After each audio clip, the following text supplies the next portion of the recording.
Hey everybody, it's Mike Stevenson here. We're at the Nordic Integration Summit and I'm joined by Mattias, my very good friend, who's one of the organisers at the event this week.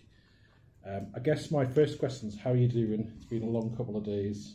I'm sure you've been busy for weeks organising the event. Yeah, my head is a little bit tired right now. It has been intense, but a lot of fun, and we love it. And it's just been a bit stressful up to now. So I think if I'm right, you're not speaking at the event this week, are you? No, I don't. I did a panel session though. Yeah.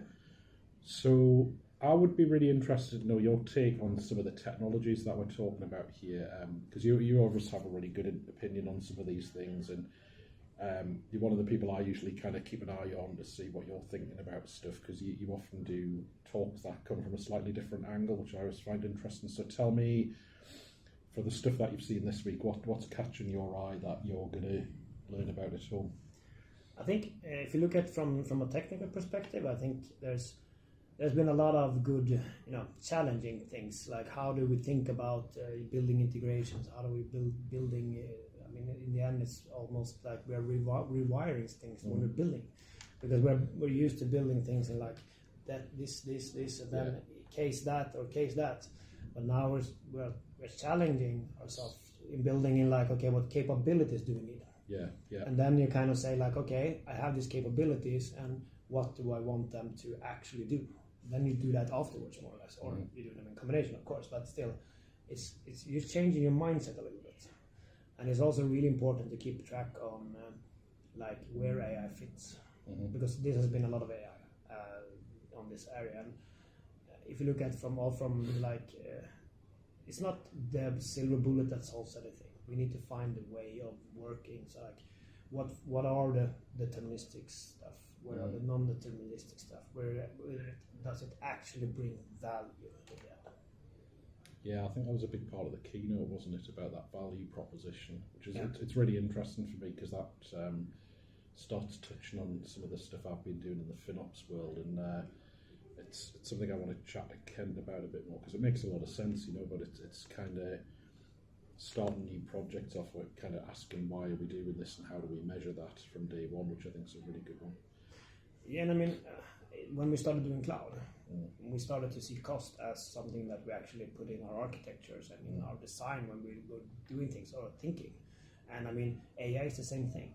It brings in a lot of capabilities, but it also brings in additional cost. It also brings in additional latency, because it takes time. And as you look at the keynote, the interesting part, I think, is like from Kent's perspective, it's like he wasn't just talking technology. He was talking management, operations. He was talking about the whole thing. Like, this is not only like a cool technology we throw in the mix. This is something that we need to think about, just like we think about integration.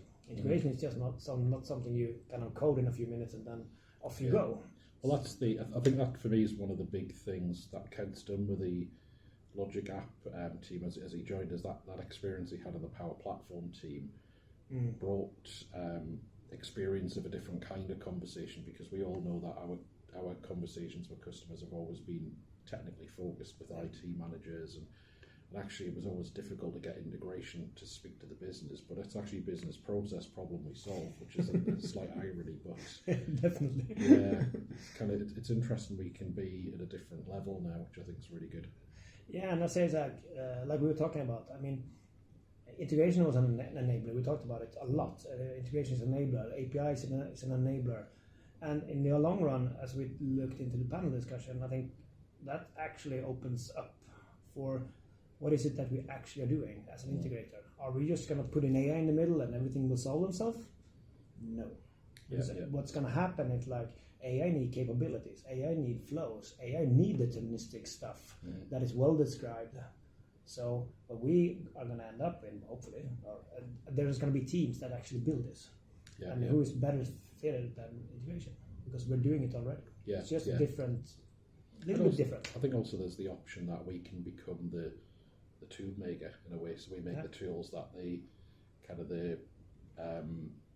even I guess longer term thing, and even as we move towards business low-code AI agents, we can build the tools they can plug into their agents that can make them more powerful. Would be a really cool one, wouldn't it? a little bit like Power Apps as well. Because if you look at Power Apps, if you do that, the really enterprise integration stuff, that's usually built by the integration people, and then Power Apps consume them in a way to give the capabilities. A little bit similar, more or less.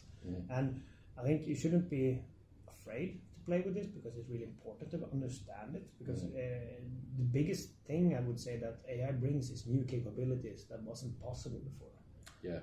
Like reading a lot of text or processing an image or something like that. I think that interesting one about the for one of the demos earlier about reading the document from SharePoint, that then helps.